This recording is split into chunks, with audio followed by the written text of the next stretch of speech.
प्यारे बच्चों, आज हम पढ़ेंगे चैप्टर 2 से एथिल अल्कोहल।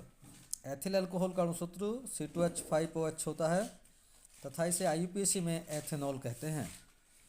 एथिल अल्कोहल एक मुख्य अल्कोहल है। इसे प्राय अल्कोहल शराब कहते हैं।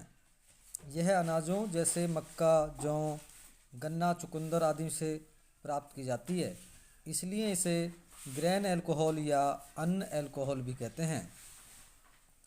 अब हम पढ़ेंगे एथेनॉल का औद्योगिक उत्पादन।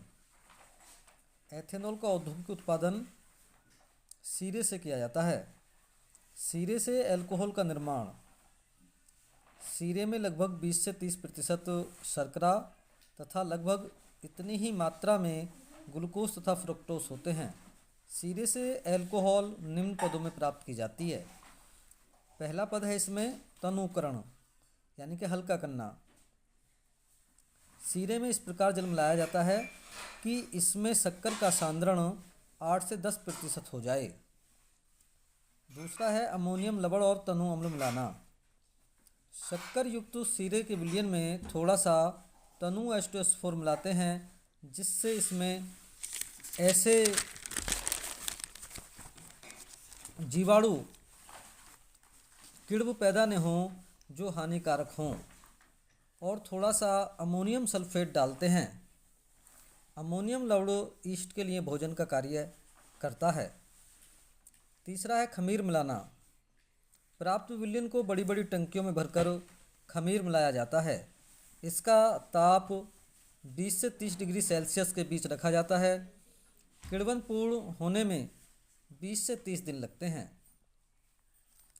जब CO2 निकलना बंद हो जाती है तो विलयन को छानकर खमीर को अलग कर देते हैं। प्राप्त स्वच्छ द्रव को वाष्प कहते हैं। ईस्ट में उपस्थित इन्वर्टेस शर्करा को ग्लूकोज तथा फ्रक्टोज में अपघटित कर देता है। इसको इन्वर्ट शर्करा भी कहते हैं। सुक्रोज, जिसका सूत्र है C12H22O11, इसका जल अपघटन होगा इन्वर्टेस एंजाइम द्वारा। इन्वर्टेस एंजाइम ईस्ट में उपस्थित होता है, जो सुक्रोज को ग्लूकोज तथा फ्रक्टोज में परिवर्तित कर देता है। ग्लूकोज तथा फ्रक्टोज के मिश्रण को इन्वर्ट शर्करा यानी कि प्रतीप शर्करा कहते हैं। ईस्ट में ही उपस्थित जाइमेस एंजाइम ग्लूकोज को एथिल अल्कोहल और कार्बन डाइऑक्साइड में अपघटित कर देता है। C6H12O6 यानी कि ग्लूकोज को जाइमेस, जो कि ईस्ट में ही उपस्थित होता है, एथिल अल्कोहल CO2 में परिवर्तित कर देता है। इस प्रकार गन्ने की शर्करा से एथिल अल्कोहल प्राप्त की जाती है। इस प्रकार प्राप्त विलयन को वाष्प कहते हैं। इसमें लगभग 6 से 10% अल्कोहल होती है। वाष्प का प्रभाजी आसवन करके शुद्ध अल्कोहल प्राप्त किया जाता है। ये पढ़ी हमने इसकी औद्योगिक विधि। अब अन्य विधियाँ हैं, जैसे एथिलीन से।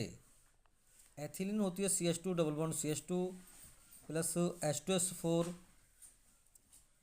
एथिलीन सांद्र सल्फ्यूरिक अम्ल से अभिक्रिया करके एथिल हाइड्रोजन सल्फेट बनाता है, जिसका जल अपघटन करने पर एथिल अल्कोहल और सल्फ्यूरिक अम्ल प्राप्त होते हैं। एथिलीन सांद्र H2SO4 से अभिक्रिया कर एथिल हाइड्रोजन सल्फेट बनाती है। एथिल हाइड्रोजन सल्फेट का जल अपघटन करने पर एथिल अल्कोहल और H2SO4 प्राप्त होते हैं। इसकी दूसरी अन्य विधि है फॉर्मेल्डिहाइड से।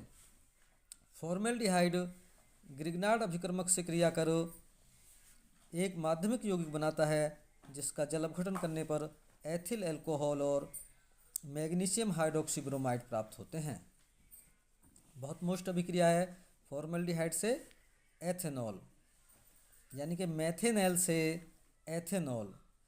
ये बार बार बोर्ड में पूछी गई हैं। एथिलीन से एथिल अल्कोहल और फॉर्मेल्डिहाइड से एथिल अल्कोहल, ये दोनों अभिक्रियाएं किस प्रकार संपन्न होती हैं, ये हम देखेंगे।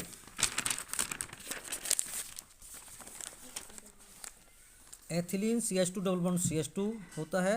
इसमें एक पाई बॉन्ड होता है, एक सिग्मा बॉन्ड। पाई बॉन्ड इस कार्बन पर चला जाएगा तो ये कार्बन हो जाएगा माइनस और ये कार्बन हो जाएगा प्लस, यानी कि एक कार्बन क्या हो जाएगा, ये माइनस और ये प्लस।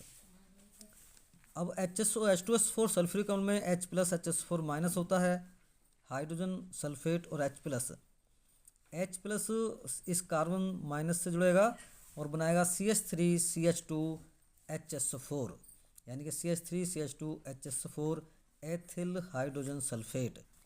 एथिल हाइड्रोजन सल्फेट का जल अपघटन करने पर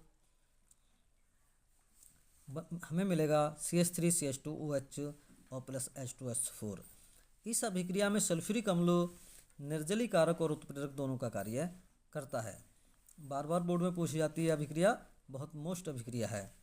फॉर्मेल्डिहाइड से हम देखेंगे HCHO फॉर्मेल्डिहाइड होता है। HCHO क्या है, फॉर्मेल्डिहाइड है। यहाँ से ये बॉन्ड टूटकर O माइनस हो जाएगा, C पर प्लस आएगा।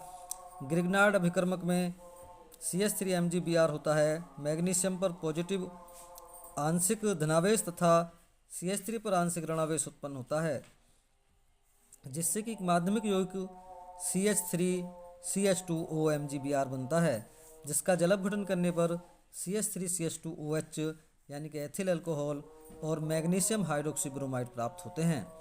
अगली वीडियो में हम एथिल अल्कोहल के गुण और इसके उपयोग समझेंगे। धन्यवाद।